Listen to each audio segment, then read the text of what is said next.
नमस्कार, बिहार मिथिला न्यूज़ के बिहार के एजेंडा में आपका एक बार फिर से स्वागत है। हमें आशा है कि हमारे कार्यक्रम से लगातार आप पूरे बिहार के राजनीतिक बयानबाजी से आप चर्चा में सुनते होंगे लोगों को। हम बता दें, ये बयानों से निश्चित तौर पर राजनीतिक दल के लोगों की भावनाओं, उनके आइडियोलॉजी जनता तक पहुँचाने में हमारा यह कार्यक्रम काफ़ी सहायता पहुँचा है। आज हम बता दें, बांग्लादेश की घटना पर पूरे देश की नज़र है। बिहार में भी चिंता है, बांग्लादेश में चिंता है, देश में भी चिंता है कि आखिर वहाँ जो हो रहा है उसका बिहार और देश में क्या असर पड़ेगा। चलिए, सबसे पहले हम बता दें कि जदयू कार्यालय में जनता दरबार लगता है। आज मंत्री श्रवण कुमार वहाँ पहुँचे। श्रवण कुमार काफ़ी गंभीर आज नजर आए। उन्होंने कहा कि जनता दरबार में आए हुए सारे कार्यकर्ता नेताओं की समस्या सुनी जाती है, उसी समय अधिकारियों से वार्ता भी की जाती है। बांग्लादेश मुद्दे पर जब उनसे सवाल पूछा गया तो उन्होंने कहा कि पैनी नज़र है सरकार की और सरकार पूरी स्थिति पर निगरानी बना के रखी है।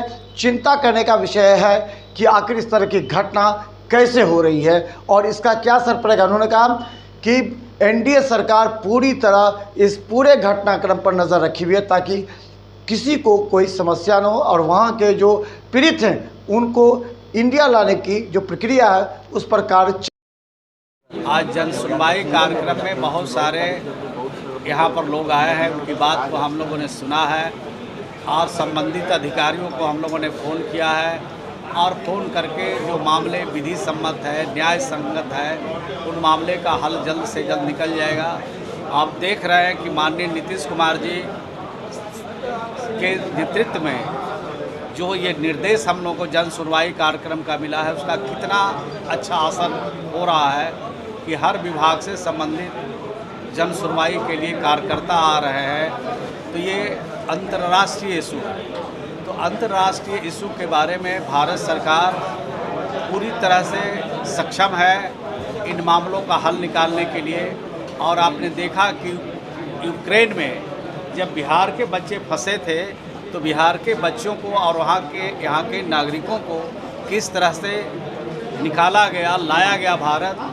और उसी प्रकार से चाहे किसी भी देश में अगर कोई इस तरह की दुर्घटना होती है तो उसके लिए भारत सरकार सक्षम है और भारत सरकार अपने स्तर से कार्रवाई कर रही है। और जहाँ तक बिहार का सरकार के सवाल है, बिहार के मुख्यमंत्री बिल्कुल इन मामलों में बिल्कुल संवेदनशील रहते हैं। कुछ भी दिक्कत और परेशानी नहीं होगी, सब लोग पूरी तरह से वापस अपने घर आएंगे, ऐसा विश्वास। अभी आपने सुना मंत्री श्रवण कुमार को, जिन्होंने कहा कि बांग्लादेश की स्थिति पर भारत सरकार अपनी निगाहें बनाए रखी। लेकिन उसके बाद जयंत राज मंत्री पहुंचे। मंत्री जयंत राज भी आज बांग्लादेश मुद्दे पर काफ़ी गंभीर नजर आए। उन्होंने कहा कि भारत सरकार पूरी तरह इस मुद्दे को गंभीरता से देख रही है, इसलिए कि वहाँ जो कुछ हो रहा है उस पर रक्षा मंत्री और विदेश मंत्रालय पूरी तरह नज़र रखी है ताकि कहीं से कोई समस्या न हो। देखिए क्या कहते हैं मंत्री जयंत राज। देखिए, वहाँ की घटना तो उस देश की घटना है, लेकिन पूरे बिहार सरकार का और भारत सरकार का दोनों का निगाह इस घटना पे है। कल भी जो है यहाँ के अधिकारी, जो बिहार के जो डीजीपी रैंक के अधिकारी हैं, वो भारत सरकार के अधिकारियों के साथ संपर्क में है।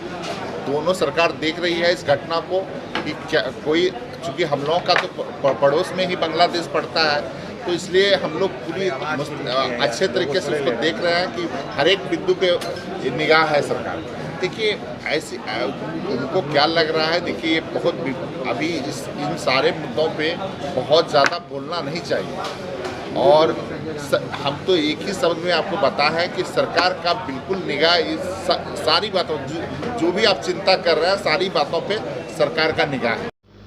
बिहार के एजेंडा में लगातार आज हम दिखा रहे हैं कि बांग्लादेश मुद्दे पर सभी बिहार के मंत्री भी काफ़ी चिंतित हैं, बिहार की जनता भी। हम बता दें, वरिष्ठ मंत्री नीरज कुमार बबलू जब आज पहुँचे तो उनसे भी सवाल पूछे गए। उन्होंने भी कहा कि इस तरह की अराजकता किसी भी देश के लिए खतरनाक है। उन्होंने कहा कि शेख हसीना को देश छोड़ना पड़ा उपद्रवियों के कारण, अराजकतावादियों के कारण।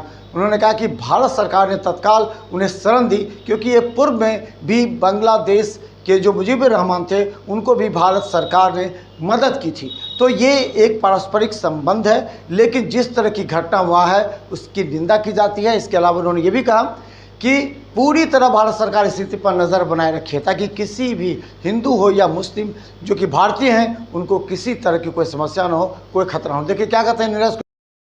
लगता है कि माननीय मुख्यमंत्री जी भी ने मीटिंग किया, कई हमारे मंत्री ने भी मीटिंग किया है और पूरे प्रशासन को अलर्ट किया गया है कि कहीं कोई घुसपैठ ना करे।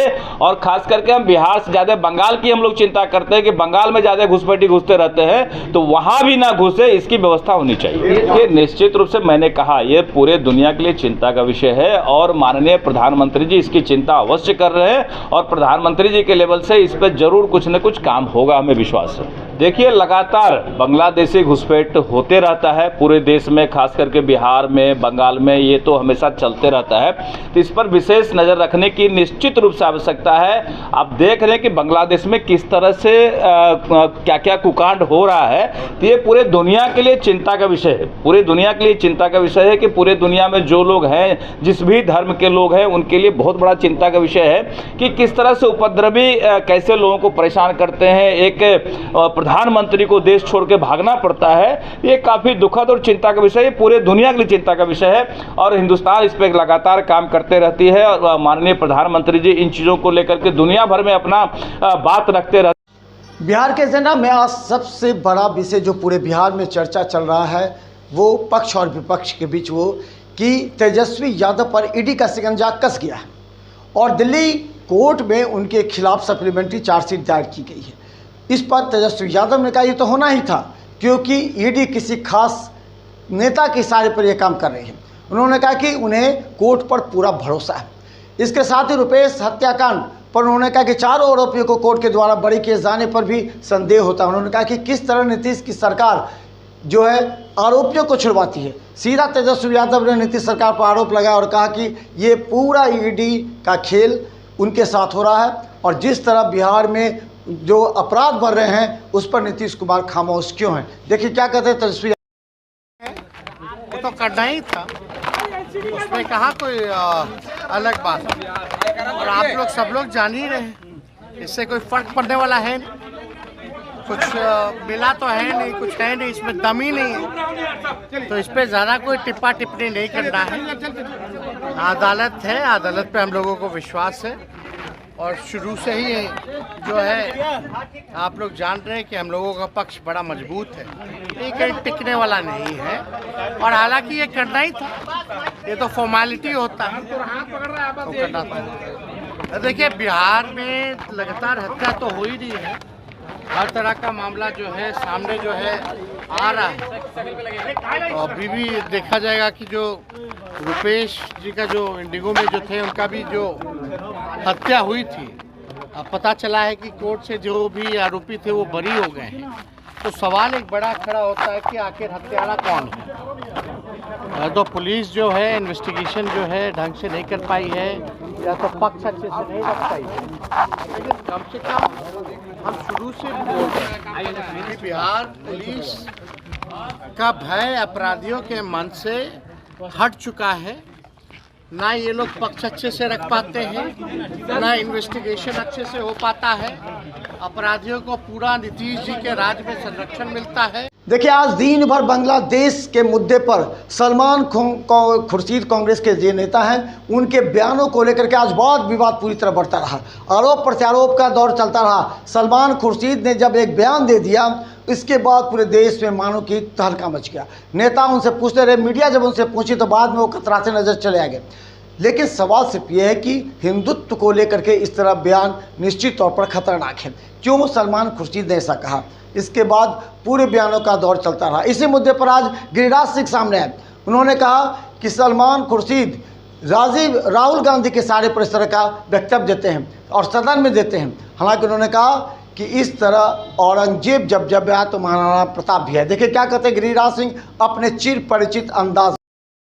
जब कांग्रेस के नेता कल सदन में बोल रहे थे उस समय भी मैंने कहा कि कुछ शब्द तो बोल दो हिंदुओं पे हो रहे अत्याचार के लिए। कांग्रेस के नेता की जुबान से नहीं कुछ कुछ बातें निकली। आज जो सलमान खुर्शीद ने बयान दिया है वो राहुल गांधी के इशारे पर बयान दिया है और हिंदुओं को धमकाने का हुआ, देश को धमकाने का है। ये राहुल गांधी क्या चाहते हैं? भारत के सनातनियों के ऊपर प्रहार करना। सलमान खुर्शीद को पता होनी चाहिए, जब जब कोई औरंगजेब बनने की कोशिश किया है तो भारत में महाराणा। बिहार के एजेंडा में आज की सबसे बड़ी खबर हम बता दें आपको कि एक ऐसा नेता जो अपने गंभीर स्वभाव से, अपने कार्य प्रणाली से, अपने कर्तव्य निष्ठा से और अपने धर्म परायणता से चर्चित रहने वाले नेता और पूर्व मंत्री अश्विनी चौबे ने आज राजनीति से संन्यास ले लिया। राजनीति से संन्यास लेने की खबर से ही भारतीय जनता पार्टी के कई नेता असमंजस में पड़ गए। इस खबर को लगातार तलाशने लगे सही या गलत, लेकिन आज मीडिया के सामने आकर उन्होंने कहा कि अब युवाओं का देश है, युवाओं का आगे आना चाहिए। उन्होंने कहा कि काफ़ी अरसे तक 70 साल से ऊपर उन्होंने राजनीति की है, इसलिए अब वो राजनीति से संन्यास ले रहे हैं। उनसे पूछा गया किसी तरह का दबाव है या इस बार उन्हें टिकट नहीं मिला, तो उन्होंने कहा नहीं, युवाओं को आगे आने की ज़रूरत है और वो काफ़ी अरसे से राजनीति कर चुके। देखिए क्या कहते हैं पूर्व मंत्री, केंद्रीय राज्य मंत्री अश्विनी चौबे। यात्रा पर निकला हूँ और बक्सर और शाहबाद की जनता का आपके माध्यम से नमन कर रहा हूँ। सभी देवी देवताओं का कल मैं ब्रह्मेश्वर नाथ, रामेश्वर नाथ का श्रृंगार पूजा किया। आज मैं इस कार्यक्रम करते हुए दिनारा, भुल्ली, भवानी धाम और माता मुंडेश्वरी माता का कल जाऊंगा।